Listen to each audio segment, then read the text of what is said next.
যাদের সন্তান হয় না, সূরা ফাতিহার গোপন একটি আয়াত পড়ে আল্লাহর কাছে দোয়া করুন, 100% আল্লাহ রাব্বুল আলামিন আপনার ডাকে সাড়া দেবেন। দেখেন, আমাদের সমাজে একটা মারাত্মক প্রবলেম, অনেক মা বোনদের তাদের সন্তান হতে চায় না, এবং কোন দোয়া পড়বে বা দোয়াগুলো পড়লেও অনেক সময় কবুল হয় না। সূরা ফাতিহার একটা গোপন আয়াত রয়েছে, যে আয়াতটা আমরা জানি, কিন্তু এই আয়াতটার ফজিলত জানি না, কোন আয়াত সেটা আমরা জানি না। এই আয়াতটা যদি নির্দিষ্টভাবে নির্দিষ্ট নিয়মে পড়ে আল্লাহ রাব্বুল আলামিনের কাছে চাইতে পারেন, অবশ্যই অবশ্যই আল্লাহ রাব্বুল আলামিন আপনাকে ডাকে সাড়া দিবেন। প্রথমত, এই আমলটি যখন করবেন, এই আমলটি করা ট্রাই করবেন রাতের বেলায়, গভীর রাতে তাহাজ্জুদের সময় এই আমলটি করবেন। তাহাজ্জুদের সময় উঠে 2 রাকাত সালাত পড়বেন। 2 রাকাত সালাতের নামাজের মধ্যে আপনি বারবার ওই আয়াতটা পড়বেন। আল্লাহর হাবিব সাল্লাল্লাহু আলাইহি ওয়াসাল্লাম জানিয়েছেন, রাত্রি যখন গভীর হয়, রাত যখন অনেক গভীর হয়ে যায়, আল্লাহ রাব্বুল আলামিন প্রথম আসমানে নেমে আসেন। প্রথম আসমানে নেমে এসে আল্লাহ ডাকা শুরু করেন, হাল মিন মুস্তাগফিরিন ফাগফির আলা, কে আছো গুনাহ করে ফেলেছো, আমি আল্লাহর কাছে মাপ চাও, সব গুনাহ আমি আল্লাহ দিয়ে মাফ করে দেব।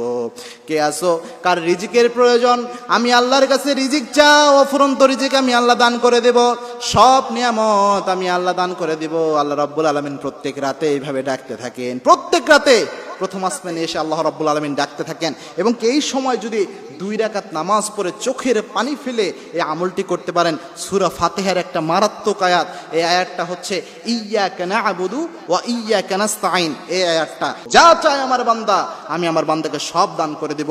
সুতরাং এই ইয়্যাকা না'বুদু ওয়া ইয়্যাকা নাস্তাঈন যখন আপনি নামাজের মধ্যে, ওই স্পেশাল নামাজের মধ্যে আপনি পড়বেন, এই আয়াতটা বারবার পড়বেন।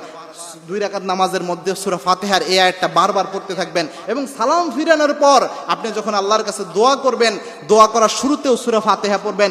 বিশ্বনবী সাল্লাল্লাহু আলাইহি ওয়াসাল্লাম যখন চাইতেন কোনো দোয়া আল্লাহ স্পেশালি কবুল করুক, গুরুত্ব দিতেন যখন কোনো দোয়াকে, বিশ্বনবী হাত তুলেই প্রথমে সূরা ফাতিহা পড়তেন। কারণ সূরা ফাতিহার মতো এর চেয়ে বড় শ্রেষ্ঠ কোনো সূরা নাই আল্লাহকে অভিবাদন জানানোর জন্য। সূরা ফাতিহা বিশ্বনবী সাল্লাল্লাহু আলাইহি ওয়াসাল্লাম পড়তেন। সূরা ফাতিহা মুনাজাতে পড়ার সময়ও ইয়্যাকা না'বুদু ওয়া ইয়্যাকা নাস্তাঈন এই পর্যন্তই পড়েন। এইটুক পরে ইয়্যাকা না'বুদু ওয়া ইয়্যাকা নাস্তাঈন বারবার পড়বেন, আর চোখের পানি ফেলে আল্লাহ রাব্বুল আলামিনের কাছে কান্না করবেন।